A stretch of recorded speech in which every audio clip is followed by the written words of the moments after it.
Assalamualaikum dan salam satu Malaysia. Salam Melaka Maju, negeriku sayang, negeri bandar teknologi hijau.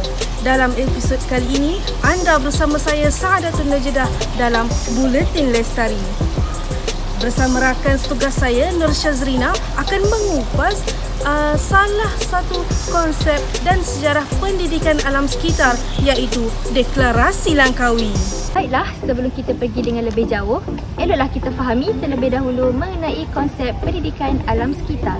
Pendidikan alam sekitar ialah suatu pembelajaran untuk memahami interaksi manusia dan alam sekitar dan bagaimana alam sekitar dapat diuruskan dengan bijaksana dan bertanggungjawab ke arah kelestarian kehidupan di bumi. Proses ini melibatkan pendidikan tentang alam sekitar melalui alam sekitar dan untuk alam sekitar. Pada bulan Oktober 1989, Deklarasi Langkawi telah berjaya dikeluarkan. Ia adalah bersempena mesyuarat ketua-ketua kerajaan negara Commonwealth. Hasil deklarasi itu, ia mengakui bahawa pencemaran dan pemusnahan alam sekitar telah bermula sejak zaman penjajahan lagi. Sejarawan J.S. Furniver melaporkan bahawa zaman kolonial telah menyebabkan kemerosatan alam sekitar yang hebat. Negara penjajah mahukan keuntungan lumayan dari pelaburan modal barat. Keuntungan dari pelaburan itu adalah semata-mata bagi kepentingan negara mereka.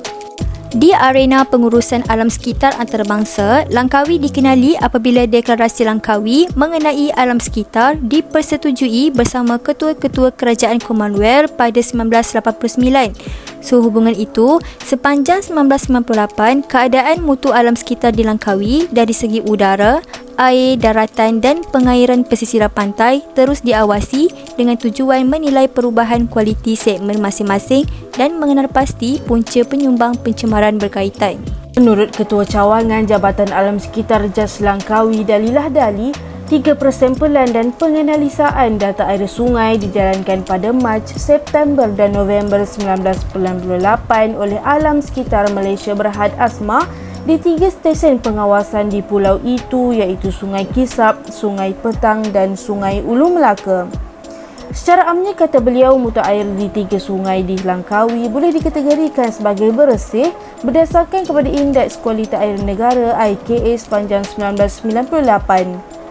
Bacaan di ketiga-tiga sungai itu mencatatkan bacaan IKA melebihi 80.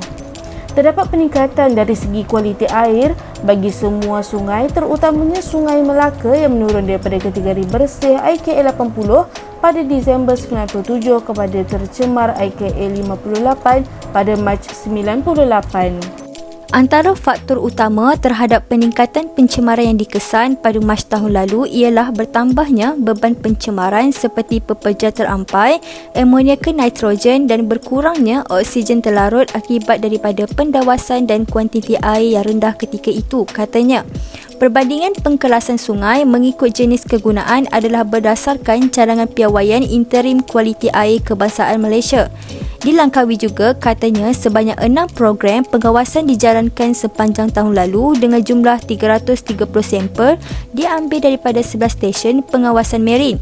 Sampel itu kemudian dihantar ke Jabatan Alam Sekitar Langkawi untuk penganalisaan data. Data yang diperolehi kemudian dianalisis dan dibandingkan dengan standard interim kualiti marin yang dicadangkan. Melalui deklarasi tersebut diumumkan bahawa secara am juga kualiti air laut di perairan Pulau Langkawi masih mematuhi standard interim yang dicadangkan. Analisis data yang diperolehi menunjukkan bahawa pantai yang mempunyai aktiviti dan ketumpatan pembangunan yang tinggi seperti Jeti Kuah, Pantai Kuah, Pantai Tengah dan Pantai Teluk Ewa mempunyai paras pencemaran yang lebih tinggi berbanding dengan pantai yang berkepadatan pembangunan yang rendah. Kejadian tumpahan minyak di Teluk Ewa pada Julai 1998 katanya menyedarkan pihaknya betapa pentingnya kerjasama semua pihak dan satu sistem komunikasi serta mobilisasi pelan tindakan berkesan diwujudkan. Kesimpulannya, alam sekitar lebih dilihat sebagai sumber ekonomi semata-mata sebelum tahun 1990-an. Pada amnya, alam sekitar meliputi keadaan luaran yang mempengaruhi kehidupan individu, organisma serta penduduk. Alam menyediakan sesuatu yang berharga kepada manusia seperti udara dan air untuk minuman dan rekreasi, bahan galian, tanah yang subur untuk pertanian serta minyak untuk bahan api. Pendek kata, alam memberikan kehidupan yang ceria untuk makhluknya.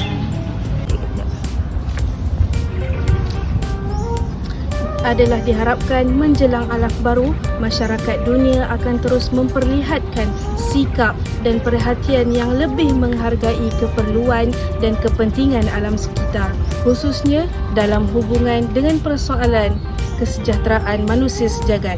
Sekian sahaja kupasan kita pada minggu ini. Diharapkan segala informasi yang diberikan dapat memberi manfaat untuk kita semua. Sampai jumpa lagi pada minggu hadapan. Assalamualaikum dan selamat malam.